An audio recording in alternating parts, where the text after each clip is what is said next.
Hello dear student,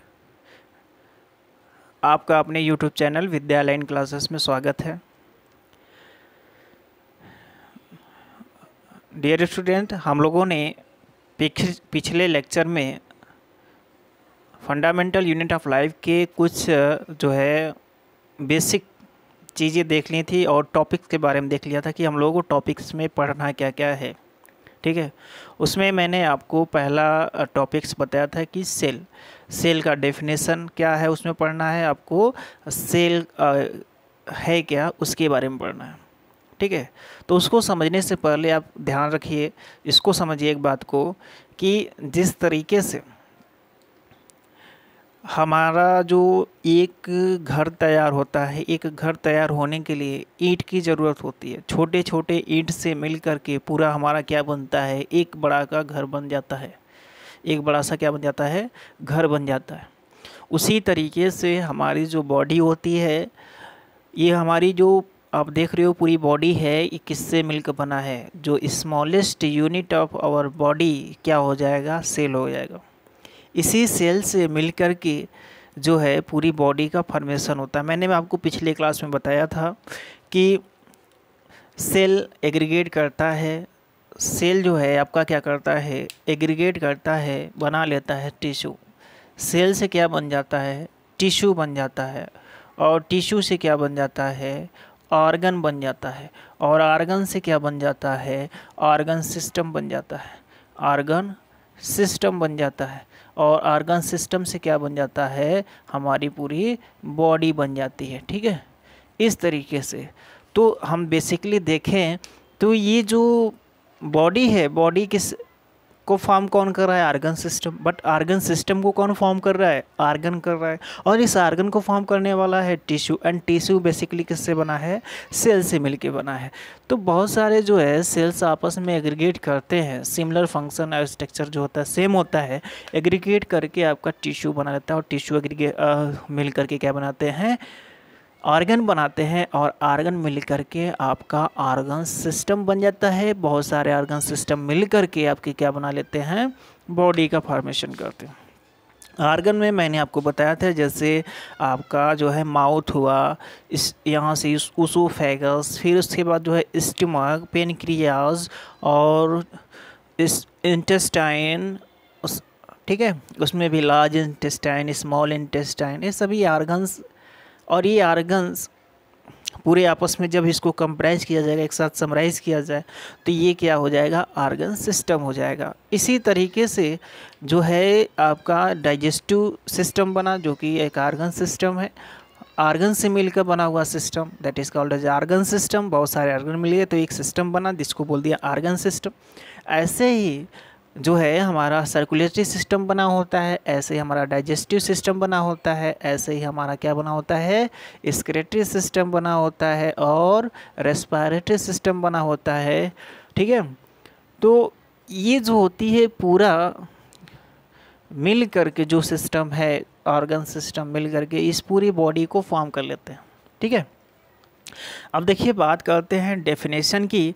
cell का definition क्या होता है, तो सेल का बेसिक जो डेफिनेशन होता है कि cell is the basic unit of life. क्या होता है, बेसिक यूनिट ऑफ लाइफ। और यह स्मॉलेस्ट यूनिट होता है। ठीक है, तो आप कह सकते हैं cell is defined as the smallest basic unit of life. Cell is defined as the smallest basic unit। Smallest मतलब हमारी पूरी बॉडी की सबसे छोटी जो यूनिट है क्या कहलाएगी, वह सेल कहलाएगा। ठीक है, स्मॉलेस्ट यूनिट सेल होगा। और यह रिस्पॉन्सिबल होता है किसके लिए, जितने भी हमारे बॉडी में लाइफ प्रोसेसेस हो रहे हैं, लाइक रेस्पिरेशन, डाइजेशन, न्यूट्रिशन। ठीक है, ऑल दीज लाइफ प्रोसेसेस के लिए रिस्पॉन्सिबल कौन हो रहा है, ये सेल हो रहा है। इसलिए इस सेल को हम लोग क्या कर देते हैं कि यह आपका फंक्शनल यूनिट है। स्ट्रक्चरल यूनिट क्यों कहा जाता है? क्योंकि ये पूरे बॉडी को क्या करता है, स्ट्रक्चर प्रोवाइड करता है। जैसे आपका एक सिंगल सेल डिवाइड करके क्या बनाता है, बहुत सारा सेल बनता है और पूरे बॉडी को फॉर्म कर देता है। ठीक है, तो ये था डेफिनेशन। कि डेफिनेशन आपको क्या ध्यान रखना है कि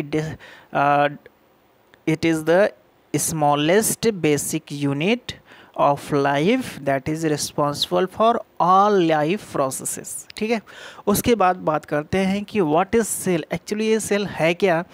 तो cell is the fundamental structure. Fundamental mental का मतलब ये हुआ बेसिक। ठीक है, वही सेम जैसे आप उसमें याद किए हो वैसे यहाँ पे भी रहेगा। Cell is the fundamental structural, क्योंकि ये स्ट्रक्चर प्रोवाइड कर रहा है, और functional. Cell is the fundamental structural functional and biological unit of life all living beings. Life बोलो चाहे ऑल लिविंग बींग्स बोलो, सभी क्या हो जाएंगे, सेम हो जाएंगे। ठीक है, और ये जो होता है स्मॉलेस्ट यूनिट होता है किसी भी लाइफ का। It is the smallest unit of any life that can replicate it self. और ये सेल क्या करता है, रिप्लिकेट करता है, खुद से ही रिप्लिकेट करेगा और एक सेल से बहुत सारे सेल्स बन जाते हैं। ठीक है, और इस तरीके से पूरे बॉडी को फॉर्म कौन कर रहा है, यह सेल कर रहा है। इसलिए इस सेल को क्या कह दिया जा रहा है, बिल्डिंग ब्लॉक ऑफ लाइफ। तो ये जो है आप इसको एज इट इज लिख लीजिएगा और इसको स्क्रीनशॉट ले लीजिएगा। देखिए उसके बाद सेल में क्या क्या चीज़ें होती है। देखिए अगर बेसिकली अगर सेल के स्ट्रक्चर को देखा जाए तो सेल के स्ट्रक्चर में जो होता है आपका इस तरीके से सेल होता है। सेल के जो बाहरी कवरिंग होती है उसको बोलते हैं मेम्ब्रेन। क्योंकि जो है यह सेल का है इसलिए इसको बोलेंगे सेल मेम्ब्रेन। क्या बोलेंगे, सेल मेम्ब्रेन, सेल मेम्ब्रेन। चलिए एक मिनट, इसको क्या बोल देंगे हम लोग भाई, सेल मेम्ब्रेन। ठीक है, इसको थोड़ा डिफरेंट कलर से करते हैं ताकि आपको तो है कोई कंफ्यूजन ना रहे। हमारा जो बेसिक अगर कंपोनेंट देखा जाए किसी सेल में तो ये आपका हो जाएगा सेल मेम्ब्रेन। क्या हो जाएगा भाई, सेल मेम्ब्रेन। और उसके अंदर एक होता है क्या, सेंटर में पूरे सेल को जो है कंट्रोल करने वाला होता है न्यूक्लियस। जितने भी फंक्शंस हैं सभी को कंट्रोल करने वाला ये न्यूक्लियस। और इसमें इस तरीके से आपका जो है वाटरी और jelly like structures that is called as matrix and this is also known as cytoplasm. इसको हम लोग क्या कह दे रहे हैं, साइटोप्लाज्म कह दे रहे हैं। ठीक है, तो ये किसी भी कोई भी सेल हो, ये तीन आपके जो है कंपोनेंट्स, बेसिक कंपोनेंट्स हैं, cell membrane, nucleus and cytoplasm. तो यहाँ पे वही पॉइंट लिखा गया है, generally all cells are made of three basic features. Three basic features are, इसी को हम बोलेंगे कंपोनेंट्स। ठीक है, और यही जो तीन बेसिक फीचर्स हैं कौन कौन है, सेल मेम्ब्रेन है, न्यूक्लियस है, साइटोप्लाज्म। लगभग सभी सेल्स चाहे वो प्रोकैरियोट हो चाहे वो आपका यूकैरियोट सेल हो, ठीक है, सभी में पाया जाएगा। उसके बाद यही इस फीचर के कारण ही सभी जो सेल के अंदर ऑल एक्टिविटीज़ हैं, ठीक है, सेल के अंदर जो भी एक्टिविटीज़ हो रही हैं, जो भी वर्क हो रहा है, और सेल और जो है सेल का इसके बाहर का जो इन्वायरमेंट है, इसके बाहर का जो ये इन्वायरमेंट है, इन्वायरमेंट, बाहर के इन्वायरमेंट के साथ क्या होता है, इंटरेक्शन होता है। तो ये पॉसिबल किसके कारण है, इन्हीं जो है तीन बेसिक फीचर्स जो कि आपको लिखा गया है, cell membrane, nucleus and cytoplasm, यही क्या है, रिस्पॉन्सिबल है इस जो है पूरे इनका जो है एक्टिविटीज़ जो हो रही हैं सेल के अंदर एक्टिविटीज़, और इस सेल का इन्वायरमेंट के साथ इंटरेक्शन जो हो रहा है उसके लिए रिस्पॉन्सिबल कौन होगा, ये तीनों जो है आपके कंपोनेंट्स हैं। ठीक है, इसके अलावा आपके और कंपोनेंट्स पाए जाते हैं, मैं उसको जो है आपको अभी राइट डाउन कर देता हूँ। अभी आप इतना जो है इसको आप कॉपी कर लो और इसको जो है वीडियो पॉज करके इसका क्या कर लो, स्क्रीनशॉट ले लो। ठीक है, नेक्स्ट अभी देखते हैं नेक्स्ट स्लाइड में क्या क्या है।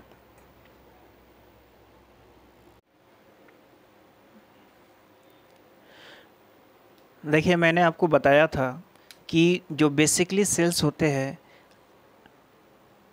किसके बने होते हैं, 3 कंपोनेंट्स मैंने बताया था। क्या क्या, सबसे बाहर जो था उसको बोल दिए थे हम लोगों ने सेल मेम्ब्रेन, ये आपका हो गया था सेल मेम्ब्रेन, और ये आपका हो गया था न्यूक्लियस। क्या हो गया था, सेल मेम्ब्रेन,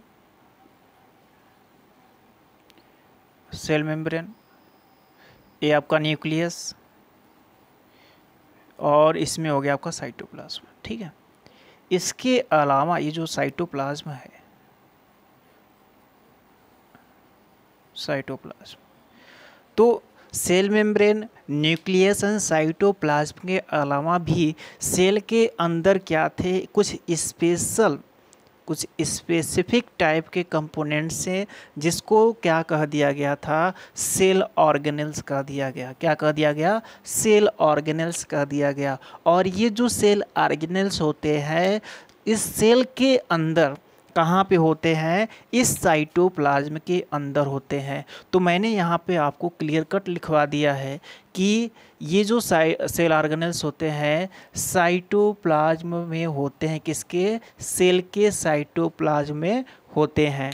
ठीक है, यहाँ पे आपको लिखाया गया है पूरा डिटेल में। ठीक, मैं उसको बस एक्सप्लेन कर रहा हूँ। और उसके बाद ये जो सेल ऑर्गेनेल्स होता है एक स्पेशल फंक्शन, सभी सेल ऑर्गेनेल्स जैसे आपका endoplasmic reticulum, mitochondria, Golgi apparatus, plastid केवल प्लांट में होगा, आपका एनिमल में नहीं होगा, और लाइसोसोम और राइबोसोम, ये जो सेल ऑर्गेनेल्स हैं सभी के फंक्शंस हर सेल में लगभग समान होते हैं। ठीक है, एक जैसे होते हैं। अब देखिए ये जो सेल ऑर्गेनेल्स होता है, सेल ऑर्गेनेल्स मेम्ब्रेन बाउंड भी होते हैं। ये हालांकि मैंने नहीं लिखवाया बट आगे लिखवाऊंगा कि सभी सेल ऑर्गेनेल्स क्या होते हैं, मेम्ब्रेन बाउंड होते हैं एक्सेप्ट राइबोसोम। ठीक है, इसको नोट कर लीजिएगा आप लोग अपने से। और ये जो सेल ऑर्गेनेल्स होता है स्पेशल फंक्शन प्रोवाइड करता है, एक स्पेशल फंक्शन करता है। तो ओवरऑल देखा जाए तो सभी सेल ऑर्गेनेल्स कहाँ पे, सेल के अंदर, और एक फंक्शन जो है परफॉर्म कर रहे हैं, और यही फंक्शन ओवरऑल किसका हो जाएगा, सेल का फंक्शन होगा। जैसे माइटोकॉन्ड्रिया में रेस्पायरेशन होता है। ठीक है, माइटोकॉन्ड्रिया में क्या होता है, रेस्पायरेशन होता है। लाइसोसोम क्या करता है, वेस्ट मटेरियल को क्या करता है, डाइजेस्ट कराता है। ठीक है, और जो कुछ मटेरियल्स होते हैं उनका ट्रांसपोर्टेशन भी कराता है लाइसोसोम, और ट्रांसपोर्टेशन नहीं, डाइजेशन कराता है उसको, जो है हम लोग सोसाइटल बैग कहते हैं। ट्रांसपोर्टेशन का काम किसका है, आपका गोल्गी एपरेटस का है। और कुछ पार्ट में जो होता है एंडोप्लाज्मिक रेटिकुलम भी आपका ट्रांसपोर्ट करा देता है। ध्यान रखिए। तो जो आपको बेसिक कंपोनेंट्स मैंने बताए थे, कौन कौन बेसिक कंपोनेंट, सेल मेम्ब्रेन और जो है न्यूक्लियस एंड साइटोप्लाज्म, यहाँ पे लिखा हुआ है। इसके अलावा यूकैरियोटिक सेल में, eukaryotic cell like the plants, animals and fungi, इन सभी में क्या होते हैं, कुछ स्पेसिफिक कंपोनेंट होते हैं। ये जो स्पेसिफिक कंपोनेंट हैं साइटोप्लाज्म में होते हैं सेल के, जिसको हम लोग सेल ऑर्गेनेल्स कर देते हैं। और ये cell organelles special function perform करते हैं और कुछ नए मटेरियल्स को बनाते हैं, और जो होता है कुछ जो है वेस्ट मटेरियल को क्या करते हैं, बाहर करते हैं। ठीक है, ये है। उसके बाद आपसे जो है एक क्वेश्चन ऐसा पूछा जा सकता है, व्हाई इज द सेल, अभी मैंने जो है आपको बताया कि cell is the structural and functional unit of life. तो यहाँ पे क्वेश्चन बन जाएगा व्हाई इज द सेल, ये एनसीईआरटी का क्वेश्चन है, why is the cell called structural and functional unit of life. तो मैंने आपको बताया कि जो सेल होता है, सेल हमारे बॉडी को क्या करता है, स्ट्रक्चर देता है। कैसे, सेल डिवाइड करता है, नया सेल बनाता है, सेल रिप्लिकेट करता है। डिवाइड करना या रिप्लिकेट करना दोनों एक ही बात है। सेल डिवाइड करेगा या रिप्लिकेट करेगा, रिप्लिकेट कर करके जो है एक बहुत सारा सेल बना लेगा, और बहुत सारे सेल मिलते हैं तो क्या बनते हैं। अगेन मैं वही रिपीट कर रहा हूँ कि जो सेल है, सेल कहाँ पे लिखे, चलिए यहाँ पे लिख लेते हैं। अगेन मैं लिख रहा हूँ कि सेल रिप्लिकेट करेगा, बहुत सारे सेल बनेंगे और वे सेल आपस में मिलकर क्या बना लेंगे, टिश्यू बना लेंगे। क्या बना लेंगे, टिश्यू। और ये टिश्यू बनाएगा ऑर्गन। क्या बनाएगा, ऑर्गन। और ये क्या बना लेगा, ऑर्गन सिस्टम। क्या बनाएगा, ऑर्गन सिस्टम। और ऑर्गन सिस्टम मिलकर क्या बना लेगा, बॉडी। क्या बना लेगा भाई, बॉडी। ठीक है, इतना पॉइंट ये बार बार रिपीट हो रहा है जिससे आपके माइंड में सेट हो जाए। ठीक है, why the cell is called structural and functional unit. देखिए सबसे पहले स्ट्रक्चरल क्यों कह रहे हैं, क्योंकि ये जो पूरी बॉडी है कैसे बनी है, सेल से मिलकर बनी है। और सेल कैसे आ रहा है, बाय द सेल डिवीजन। पहले से कोई सेल एग्जिस्ट कर रहा है जिससे क्या हो रहा है, एक नया सेल बना। इस तरीके से बहुत सारे सेल बन जाएंगे, 1 से 2 सेल, 2 से 3 ऐसे बनते हुए एक से बनेंगे 2 एंड 2 से बनेंगे 4, 3 नहीं बनेगा। ठीक है, क्यों, क्योंकि जब हमारा एक सेल डिवाइड करता है इससे बनता है 2 सेल। 2 सेल अगेन जो है ये सेल डिवाइड करेगा तो इससे मिलकर 2 सेल बनेगा और इससे मिलकर इस तरीके से नंबर ऑफ सेल इंक्रीज करते जाएंगे, है कि नहीं। जब सेल इंक्रीज करता जाएगा 1 to 2 2 to 4 4 to कितना हो जाएगा बताइए, तो ये हो जाएगा आपका 2 इससे कितना हो गया 4 4 2 to 4 एंड इससे 2 to आपका हो जाएगा 8। तो टोटल 8 सेल। तो 2 उसके बाद कितना हुआ 4 देन 8 देन उसके बाद कितना हो जाएगा बताइए आप 16। तो 2 के पावर n से चल रहा है। देखिए वैल्यू 2 के पावर n मतलब 1 2 3 बढ़ाते जाइए, आपकी वैल्यू जो है कितना सेल्स बनता जा रहा है 2 के पावर n से चलता है, ध्यान रखिएगा। इसलिए इसको जो है हम लोग structural and functional structural unit कहा जा रहा है, क्योंकि ये पूरी बॉडी को क्या कर रहा है, बना रहा है। ठीक है, स्ट्रक्चर प्रोवाइड कर रहा है, इसलिए स्ट्रक्चर। फंक्शनल क्यों कहा जा रहा है, क्योंकि ये जो सेल है ना, सेल के अंदर सभी फंक्शंस जो है हो रहे हैं, जैसे डाइजेशन भी होगा, रेस्पिरेशन भी होगा। ठीक है, और जितने भी लाइफ प्रोसेसेस हैं मतलब सभी कहाँ पे होंगे, सेल के अंदर ही होता है, इसलिए इसको बोल दिया जाता है फंक्शनल यूनिट ऑफ लाइफ। ठीक है, तो मैंने यहाँ पे सीधा सीधा लिख दिया, it performs the all living function. जितने भी हमारी बॉडी में फंक्शन हो रहे हैं हमारे बॉडी में, सब कहाँ पे होंगे, इस सेल के अंदर होंगे, इसलिए इसको हम लोग जो है फंक्शनल यूनिट भी कह देते हैं।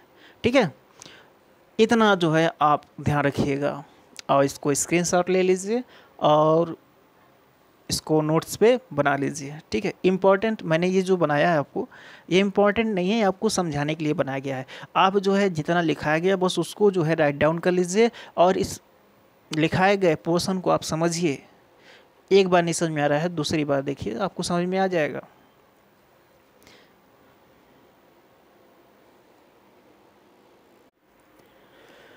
देखिए मैंने आपको जो है सेल ऑर्गेनेल्स बताया कि ये जो सेल ऑर्गेनेल्स होता है, सेल ऑर्गेनेल्स, इसकी डिस्कवरी कब हो पाई, इसकी डिस्कवरी तब हो पाई जब इलेक्ट्रॉन माइक्रोस्कोप की डिस्कवरी हुई। जो सेल आपको जो है सेल ऑर्गेनेल्स और सेल का कॉम्प्लेक्स स्ट्रक्चर, सेल का कॉम्प्लेक्स स्ट्रक्चर शुरू में देखा जा रहा था कि सेल है, सेल के बाहर जो है आपका सेल मेम्ब्रेन या इसी को हम लोग क्या कहते हैं, प्लाज्मा मेम्ब्रेन। दोनों एक ही बात है भाई, प्लाज्मा मेम्ब्रेन। सेल मेम्ब्रेन और प्लाज्मा मेम्ब्रेन दोनों क्या है, एक ही बात है। उसके अंदर आपको जो है इस तरीके से न्यूक्लियस दिखाई देता है, न्यूक्लियस। और इसमें जो है आपको क्या दिखाई देता है, साइटोप्लाज्म। ध्यान रखिएगा, साइटोप्लाज्म ये आपका जो है matrix like structure, jelly like structure होता है साइटोप्लाज्म, बीच में न्यूक्लियस होता है। ठीक है, इस तरीके से जो है शुरू में देखा गया जब प्रिमिटिव माइक्रोस्कोप था, तो इसमें क्या देखा गया कि सिंपल माइक्रोस्कोप में बात कर सकते हैं कि सेल मेम्ब्रेन दिखाई दिया, न्यूक्लियस दिखाई दिया और जो है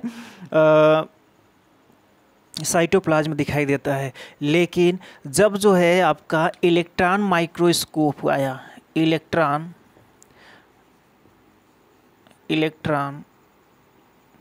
माइक्रोस्कोप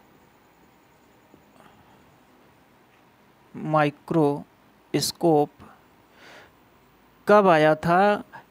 1940 में। 1940 में जब इलेक्ट्रॉन माइक्रोस्कोप की डिस्कवरी हुई, उसके बाद जो है ये पॉसिबल हो सका कि सेल ऑर्गेनेल्स को देख लिया जाए और साथ ही साथ उसके सेल के कॉम्प्लेक्स स्ट्रक्चर को देखा जा सके।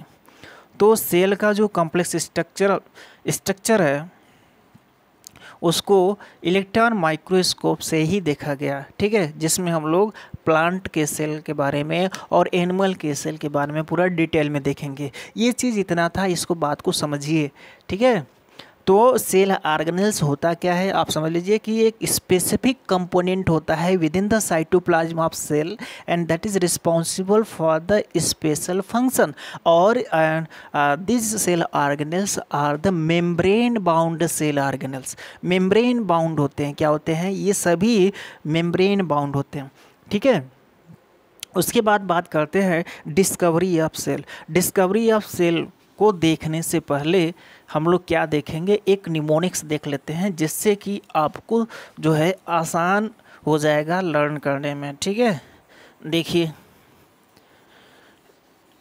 डिस्कवरी ऑफ सेल के बारे में जानने से पहले एक निमोनिक्स देख लेते हैं हम लोग थोड़ा। क्या है देखिए, हाई लेवल्ड, और ये हो जाएगा Banaras public school in Varanasi. इतना आपको याद होना चाहिए, high levelled Banaras public school in Varanasi, ठीक है। अब इसमें जो है आपको ईयर याद करना है। कैसे? देखिए 1665 इसको याद कर लीजिए। उसके बाद आपको क्या याद करना है, 1674 इसको याद करना है। और उसके बाद क्या करना है, 1831 याद करना है। और क्या याद करना है भाई, 1839 याद करना है। और क्या याद करना है, अगेन 1839 हो जाएगा, 1839 हो जाएगा। उसके बाद जो है आपका हो जाएगा 1855। इतना जो है आपको दिमाग में बैठाना पड़ेगा। अब ध्यान रखिए, एच फॉर क्या होता है, एच फॉर इनका जो फुल फॉर्म देखा जाए तो इनका फुल फॉर्म हो जाएगा हुक। क्या हो जाएगा? अब नाम आते ही आपको कुछ समझ में आ रहा है।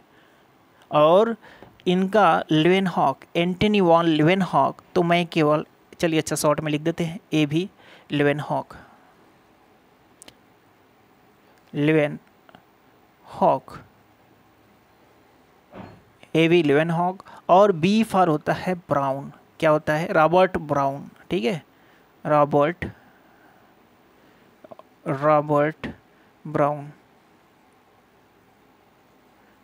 ब्राउन। और यहाँ पे याद रखेंगे पी फॉर पुरकिंजे। क्या हो जाएगा? पुरकिंजे।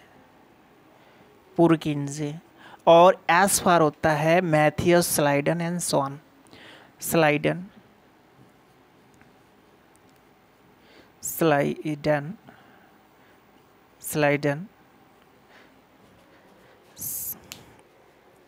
क्या हो जाएगा? Schleiden and Schwann, Schleiden and Schwann. Sorry, Schwann का स्पेलिंग हो जाएगा SCHWANN, स्वान, स्लाइडन एंड स्वान। उसके बाद आते हैं रोडोल्फ विर्चोव, ठीक है, ये बात याद रखना है। अब इसमें आपको याद क्या करना है, रॉबर्ट हुक ने जो डिस्कवरी किया हुआ था, किसका किया हुआ था? डेड सेल का। किसका किया हुआ था भाई? सेल की डिस्कवरी आपसे पूछा जाए तो कौन किया? डेड, यानी कि सेल की डिस्कवरी तो किया था किसने? सेल की डिस्कवरी किसने किया था? तो यहाँ पे ऊपर आप लिख लीजिए डिस्कवरी, किसने क्या डिस्कवर किया, आपको पता चल जाएगा। डिस्कवरी। तो डिस्कवरी की बात करते हैं तो ये जो रॉबर्ट हुक थे, इनको लिख दीजिए भाई, रॉबर्ट हुक, पूरा नाम लिखिए इनका, रॉबर्ट हुक इन्होंने डिस्कवर किया था सेल की, लेकिन ये सेल कैसा था, डेड था। कैसा था, डेड था। कैसे कैसे था, मैं आपको बताऊंगा कैसे इन्होंने डिस्कवर किया था। ठीक है, इन्होंने खुद एक जो है माइक्रोस्कोप बनाया था, और उस माइक्रोस्कोप से जब इन्होंने स्लाइस ऑफ कार्क लेकर देखा तो इनको कैसे दिखा कैसे नहीं दिखा मैं आपको बताऊंगा। ठीक है, उसके बाद बात करते हैं एंटनी वॉन लेवेनहॉक। देखिए आपको मैंने एल लिखाया है ना, इसके बाद देखिए सेल की डिस्कवरी तो चल रही है। सेल की डिस्कवरी इन्होंने भी किया, लेकिन किस टाइप का ये सेल था, लिविंग सेल था। एल फॉर लिविंग याद करिएगा, क्या याद करिएगा, L for Leeuwenhoek and L for living. तो लिविंग सेल की डिस्कवरी किसने किया था, लिविंग सेल की डिस्कवरी जो है लेवेनहॉक ने किया था। उसके बाद आते हैं, ये सभी लोग जानते हो कि जो ब्राउन थे, रॉबर्ट ब्राउन ने क्या किया था, डिस्कवरी किया हुआ था न्यूक्लियस का। ये सभी को लगभग याद होता है। तो न्यूक्लियस की जो डिस्कवरी किया गया था किसके द्वारा किया गया था, रॉबर्ट ब्राउन के द्वारा 1831 में किया गया था। P for पुरकिंजे and P for protoplasm. तो पुरकिंजे ने 1839 में किसकी डिस्कवरी किया था, तो आप याद रखेंगे क्या, इन्होंने डिस्कवरी किया था किसका, प्रोटोप्लाज्म का, प्रोटोप्लाज्म।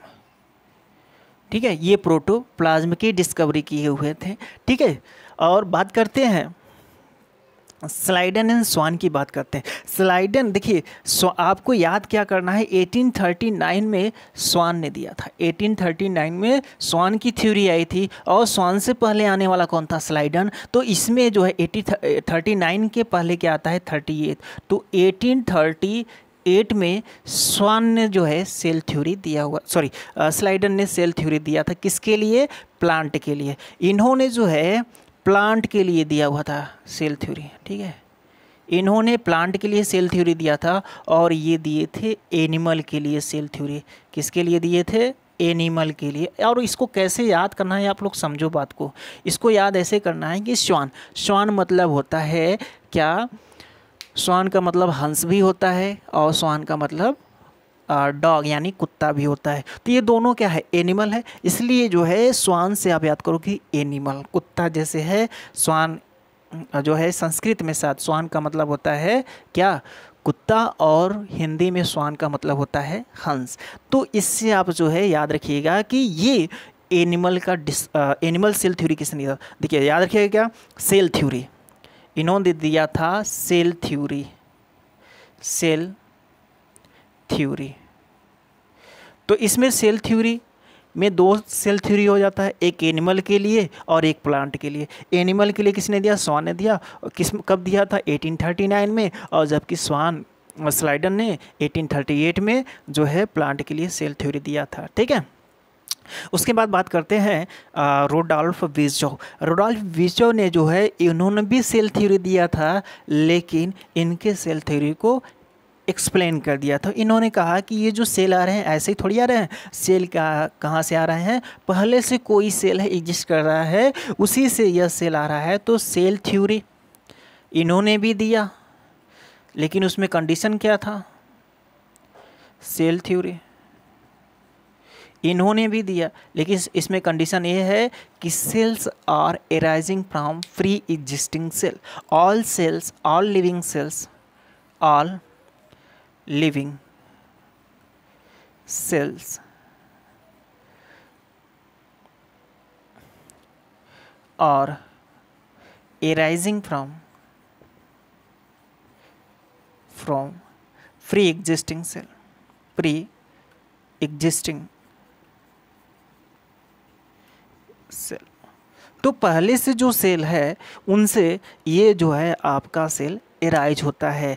देखिए अब इसको जो है लैटिन वर्ड इसका क्या हो जाएगा, ओमनी सेलुलाज सेलुला, इसको भी याद रखिएगा, ओमनी सेलुलाज, ओमनीज सेलुला, सेलुला, ई सेलुला, ई सेलुला, ओमनी सेलुलाज, ई सेलुलाज, इस वर्ड को याद रखिएगा। ठीक है, तो ये सेल थ्योरी किसका था, ओमनी सेलुला, ये सेलुलर सेल थ्योरी रोडोल्फ विर्चोव का था। इतना आप जो है ध्यान रखिए, बाकी नेक्स्ट क्लास में हम लोग देखेंगे। ठीक है, तब तक के लिए बाय बाय, टेक केयर, और इसको स्क्रीनशॉट ले लीजिए।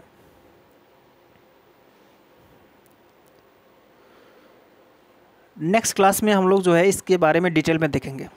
ठीक है, ये जो सेल थ्योरी है और बाकी जो ये डिस्कवरी है सेल की कैसे कैसे डिस्कवरी हुई है, और ये जो हाँ थोड़ा सा इसमें बताना भूल गए कि ये देखिए 1665 इसमें जो पब्लिक स्कूल होता है ना, ये पब्लिक स्कूल जो है साथ में चलता है, इसलिए 1839 दोनों का क्या हो जाएगा, सेम हो जाएगा। ठीक है, बाकी सब आपको याद करना है। तब तक के लिए बाय बाय, धन्यवाद।